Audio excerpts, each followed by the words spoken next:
جاتی عمرہ میں صحافیوں سے غیر رسمی گفتگو کرتے ہوئے مسلم لیگ نون کی نائب صدر مریم نواز کا کہنا تھا کہ شہباز شریف اور حمزہ نواز شریف سے وفاداری کی وجہ سے قید کاٹ رہے ہیں۔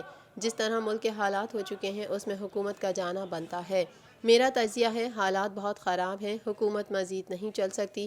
مریم نواز کا کہنا تھا کہ گیس کا بحران آنے والا ہے، بجلی کے بل ایک لاکھ آ رہے ہیں۔ آج حکومت اسرائیل کی بات کر رہی ہے، کشمیر کا مقدمہ آپ ہار چکے ہیں۔ اب ججز بھی بول رہے ہیں، وہ بھی حکومت سے تنگ ہیں۔ اب تو لوگ عمران کو اس قابل نہیں سمجھتے کہ انہیں بلیم کریں، بلکہ وہ ان کے بڑوں کو الزام دیتے ہیں۔ عمران خان نے اپنے سلیکٹرز کی مٹی بھی پلید کر دی ہے۔ لیگی رہنما نے بتایا کہ جب میں جیل میں تھی تو مجھے چوہوں کا بچا ہوا کھانا کھلایا جاتا تھا۔